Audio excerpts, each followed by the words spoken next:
आज हम कक्षा 12 के भौतिक विज्ञान में, ठीक है, प्रत्यावर्ती धारा के लेसन में आगे के टॉपिक को देखेंगे। आपको इससे पहले क्या क्या पढ़ाया गया उस पर ध्यान देंगे। आपको वो पढ़ाई गई थी शुद्ध आर सर्किट और एल सर्किट। आज चलेगी एल सर्किट, ठीक है। आज कौन सी चलेगी? सी सर्किट, ठीक। थर्ड नंबर है आपका सी सर्किट। क्लियर है? चलिए, थर्ड नंबर है C circuit.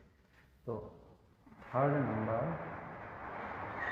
C circuit. C circuit का मतलब जब परिपथ में केवल शुद्ध संधारित्र लगा हो, ठीक।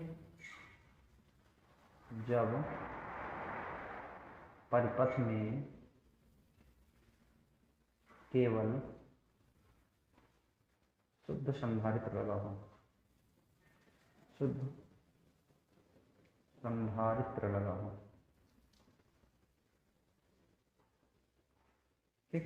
इसको अंग्रेजी में कहेंगे सी सर्किट, ठीक। चल देखिए, इसको थोड़ा सा कम कर देते हैं। देखिए, अब सी सर्किट है तो सी सर्किट बना लो एक। देखो, ये हो जाएगा आपका कैपेसिटर,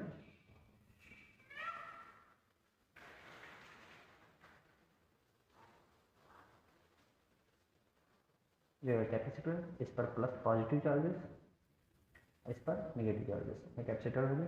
इसमें आई करंट क्या कर रही है? फ्लो कर रही है, ठीक। अब देखो, माना प्रत्यावर्ती वोल्टता का समीकरण क्या होगा? देखो, क्योंकि प्रत्यावर्ती वोल्टता का समीकरण, वोल्टता का समीकरण का समीकरण आप जानते हैं v इक्वल टू क्या होता है? v naught, v equal to V naught sine omega T, ठीक। ये होता है। इसको आप इक्वेशन नंबर 1 बना लीजिए, ठीक है। ठीक, आपको आर सर्किट और एल सर्किट पढ़ा दी गई है, ठीक। अब आपको केवल सी सर्किट पढ़ना है, ठीक। तो उसके बाद कॉम्बिनेशन ऑफ सर्किट शुरू हो जाएगा। तो v इक्वल, ये हो गया पहला प्रत्यावर्ती वोल्टता जो यहाँ पे लगाई गई है, उसका इक्वेशन ये होता है v equal to V naught sine omega, ठीक। अब आप देखो, चूंकि आपने परिपथ में प्रवाहित आवेश ज्ञात करना, ठीक है। परिपथ में प्रवाहित आवेश, ठीक। भाई ये धारा जो है आवेश प्रवाह के कारण है ना, तो परिपथ में प्रवाहित आवेश कितना हो जाएगा? Q equal to C into B हो जाएगा। Q इक्वल टू कितना हो जाएगा? C into B. यहाँ से भी का मान रख लो, तो Q इक्वल टू कितना हो जाएगा? बोलो, C V naught into sine omega T. ये हो जाएगा। अब देखो, अगर मैं यहाँ से देखूँ तो परिपथ में धारा कितना हो जाएगा? क्योंकि परिपथ में धारा निकाल लो, परिपथ में धारा, धारा निकालेंगे तो आई इक्वल टू फार्मूला होता है T Q by D, the rate of flow of charge, ठीक है। मतलब प्रति सेकंड प्रवाहित आवेश। तो आई इक्वल टू यहाँ पे करंट निकलेगा तो डी बाई डी टी, और क्यू का मान रख लो। क्यू का मान ये है आपके पास C V naught sine omega T. आप इसका अवकलन करेंगे तो देखो, इसको थोड़ा ऊपर खिसका देते हैं इसे। यहाँ से अवकलन करेंगे इसका, तो ये कितना हो जाएगा? I equal to D by D T of C V naught, तो सी वी नॉट बाहर हो जाएगा, T by D T of sine omega T. अब जरा ध्यान दो, यहाँ से सी और वी नॉट कॉमन हो जाएगा, साइन का अवकलन कितना होगा? कॉस ओमेगा टी, और दोबारा ओमेगा टी का दोबारा करेंगे तो ये ओमेगा हो जाएगा। ओवरऑल हम लिख सकते हैं सी वी नॉट ओमेगा, और साथ में हो जाएगा आपका कॉस ओमेगा टी। ये आ गया आई का मान, ठीक। आप इसको कॉस ओमेगा टी को चेंज कर सकते हैं, ठीक है भाई। इसको लिखो आई इक्वल टू, ये सी वी नॉट को आई नॉट लिख सकते हैं, और ये हो जाएगा कॉस ओमेगा टी। जहाँ आई नॉट, जहाँ आई नॉट शिखर मान, धारा का शिखर मान, धारा का शिखर मान, ठीक। ये याद रखना। तो ये हो गया। अब देखो, इसको हम चाहें तो ऐसे नहीं लिख सकते हैं, I equal to I naught, और इसको चाहें तो हम लिख सकते हैं sine pi by two plus omega t, ऐसा लिख सकते हैं, sine omega T plus pi by two लिख सकते हैं। Sine 90 plus theta cos theta होता है कि नहीं होता, ठीक। ये होता है क्वेश्चन नंबर 2, ठीक। समीकरण नंबर 1 व 2 पे ध्यान दीजिएगा। देखो, समीकरण नंबर 1 व 2 से स्पष्ट है, ठीक, कि जिसमें शुद्ध सी सर्किट है। भाई समीकरण नंबर 1 चेक करो, ये है ना, v equal to V naught sine omega T लिखा है नहीं लिखा, ठीक। अब यहाँ पे देखो, I equal to I naught sine omega T, मतलब अगर देखें तो इसमें पाई बाई टू ज़्यादा है। पाई बाई टू क्या है? ज़्यादा। तो इस परिपथ में हम लिखेंगे, अतः अतः शुद्ध धारिता वाले परिपथ में धारा वोल्टता से π/2 कला क्या होती है, अग्रगामी होती है। कला क्या होती है, अग्रगामी होती है। ठीक, ये लिख लिया आपने, ये स्टेटमेंट हो गया आपका। ठीक, अब देखो चूंकि अभी अभी आपने लिखा था आई नॉट को क्या माना था, आपने माना है सी और साथ में क्या माना है सी। देखो आई नॉट किसको लिखा आपने, आई नॉट लिखा सी वी नॉट ओमेगा। ठीक है, सी वी नॉट ओमेगा ये माना है। ठीक, यहाँ से आई नॉट बटे वी नॉट कर लो, आई नॉट बटे वी नॉट बराबर क्या हो जाएगा, सी ओमेगा। इसको ऊपर खिसका दो थोड़ा, इसको पलट दो। देखो ये हो जाएगा आपका, यहाँ पे ध्यान दें तो वी नॉट बटे आई नॉट अगर लिखेंगे तो ये हो जाएगा 1/ओमेगा सी। ठीक, हम इसी को कहते हैं V naught upon I, V naught upon I naught resistance होता है। ठीक, इसको हम कहते हैं एक्ससी। क्या कहते हैं बेटा, X C. X C is equal to 1/ओमेगा सी। ठीक, मतलब इसे कहते हैं एक्ससी बराबर क्या है आपके पास, धारतीय प्रतिघात। ठीक है, एक्ससी जैसे रेजिस्टेंस का रेजिस्टिविटी होती है और उसका आगे नाम प्रेरकत्व का होता है प्रतिघात, प्रेरण प्रतिघात, ऐसे इसका होता है एक्ससी जो है वो क्या है, धारतीय प्रतिघात। तो कोई पूछे धारतीय प्रतिघात क्या है, तो किसी संधारित्र वाले परिपथ जो प्रतिरोध लगता है उसको धारतीय प्रतिघात कहते हैं। ठीक है, किसी संधारित्र वाला परिपथ है उसमें जो प्रतिरोध लगता है उसे हम क्या कहते हैं, धारतीय प्रतिघात कहते हैं। ठीक है, चलो ये हो गया आपका। अब देखो धारतीय प्रतिघात एक्ससी निकाल लिया आपने, या इस फार्मूले को आप थोड़ा सा चेंज करके लिख सकते हैं, XC upon XC is equal to क्या लिख सकते हैं, देखो यहाँ पे ध्यान दें तो आप लिख सकते हैं कि एक्ससी इज इक्वल टू 1/ओमेगा की वैल्यू 2πfc भी लिख सकते हैं। ठीक, तो ये हो गया आपका, समझ में है कि नहीं है, ये इतना पार्ट हो गया। अब इसका तरंगारेख बनाएंगे। चलो भाई तरंगारेख बना लो, अग्रगामी है ना धारा, तो यहाँ पे लिख लो तरंगारेख।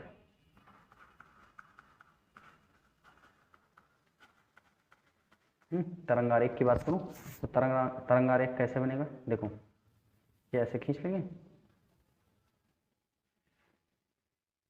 ये हो गया। अब देखो पहले वोल्टा वाला खींच लो, क्योंकि वोल्टा पहले ही डिसाइड है, तो ये वोल्टा खींच लिया। अब धारा π/2 कला अग्रगामी है, तो देखो धारा पहले ही अपने उच्चतम मान को पहुंच जाएगी जब ये अपने मैक्सिमम पर है। ध्यान दो, जिस समय ये अपने मैक्सिमम पर है उस समय धारा जो है अपने कहाँ पे पहुंच जाएगी, न्यूनतम पर। ठीक, और जिस समय ये न्यूनतम पर है उस समय धारा अपने मैक्सिमम पर पहुंच जाएगी। सीधे से ऐसा कॉन्सेप्ट है।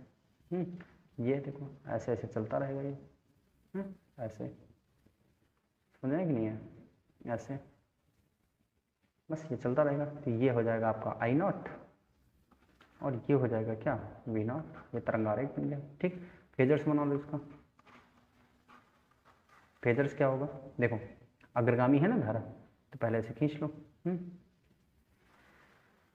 ये हो गया आपका, ये हो गया वी नॉट, पहले बना लो ओमेगा टी। ये हो गया आपका वी नॉट, ऐसे खींच लो। ये ओमेगा टी हो गया इस डायरेक्शन में, ओमेगा टी।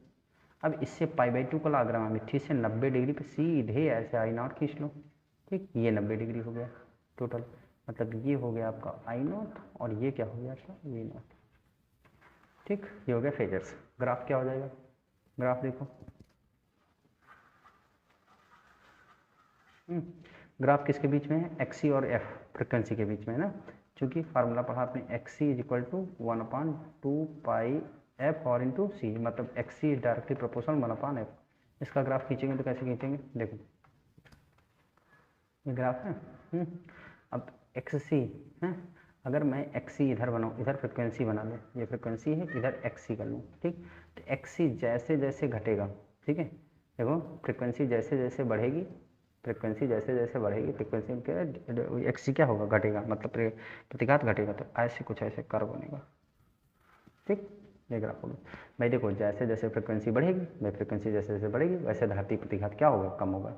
ठीक, समझ में है कि नहीं है। तो ये एक सर्किट ये हो गई। ठीक, चौथी सर्किट देखिए, ये तीसरी सर्किट थी। चलो चौथी सर्किट की बात करते हैं। चौथी सर्किट में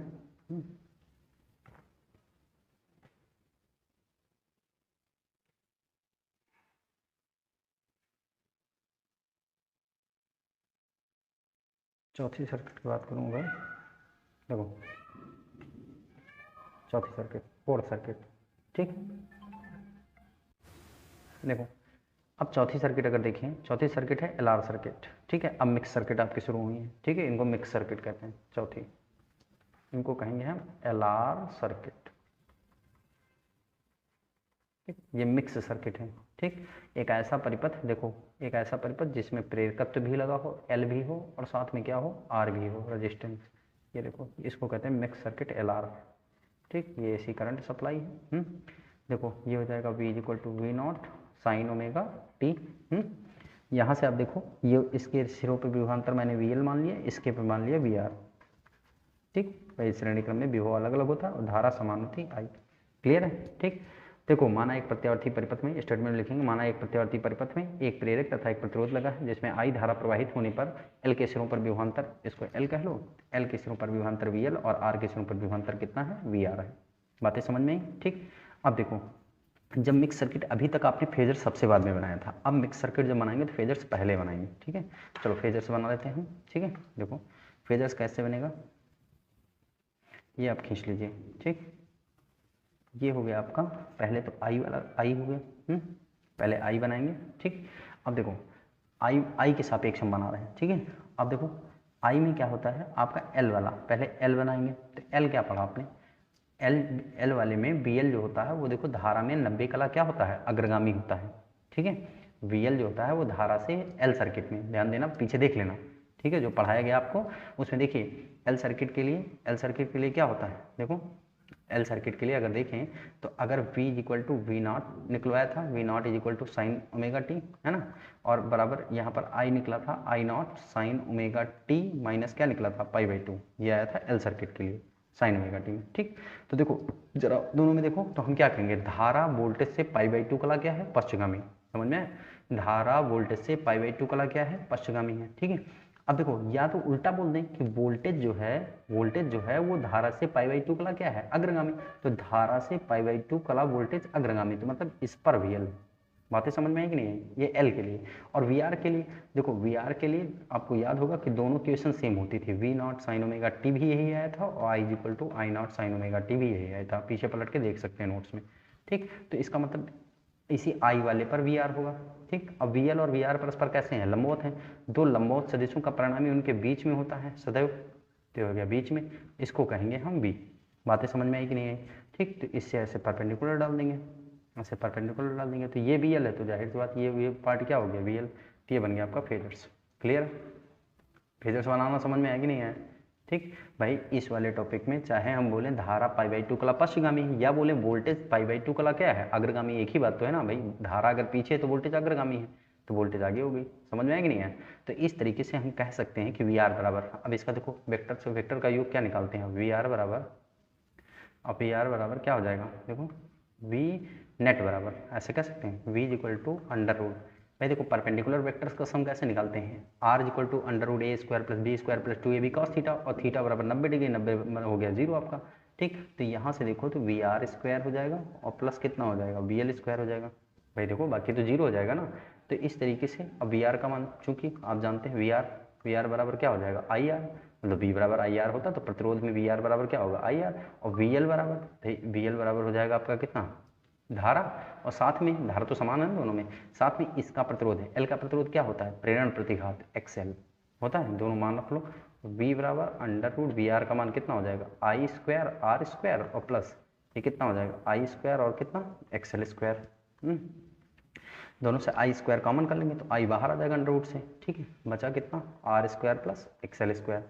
I को नीचे भेज दो, V अपान I और is equal to under root R square plus कितना XL स्क्वायर। हो गया। अब देखो V अपान I प्रतिरोध है ना, तो लेकिन प्रतिरोध जब नॉर्मल रेजिस्टेंस वाला परिपथ होता है तब हम उसको R लिखते हैं। अब जब मिक्स सर्किट है तो V अपान I को क्या लिखेंगे, Z लिखेंगे। ठीक है, यहाँ पे लिख लेंगे, जहाँ ऐसे लिख लेंगे V upon I is equal to Z, परिपथ का प्रतिरोध जिसे हम क्या कहते हैं, प्रतिबाधा कहते हैं, जिसे हम क्या कहते हैं, जिसे प्रतिरोध, जिसे ऐसे लिख लो प्रतिबाधा कहते हैं। क्या कहते हैं, मिक्स सर्किट में प्रतिबाधा कहा जाता है इसको, उसी प्रतिरोध को ही प्रतिबाधा कहा जाता है मिक्स सर्किट में। ठीक है, केवल L सर्किट है तो उसी प्रतिरोध को हम प्रेरण प्रतिघात कहते हैं। ठीक है, और अगर C सर्किट है केवल तो उसी प्रतिरोध को हम क्या कहते हैं, धात्रीय प्रतिघात कहते हैं। और जब मिक्स सर्किट शुरू हो जाती है तो उन्हीं प्रतिरोध को हम क्या कहते हैं, प्रतिबाधा कहते हैं। तो ये इसका मान हो गया क्या, Z। तो देखो Z बराबर क्या निकला, फिर Z बराबर फार्मूला निकला R स्क्वायर और प्लस कितना XL स्क्वायर। ठीक, ये हो गया आपका। अब चाहो तो एक्सेल बराबर आप रख सकते हो ओमेगा एल, तो वो तो अलग मैटर है ना, आप चाहो तो यहाँ रख सकते हो, वो तो निकाल आप अपने आप निकाल सकते हैं। ठीक, अब देखो अगर ये कोण फाई मान लें हम, ये वाला कोण क्या मान लें, फाई।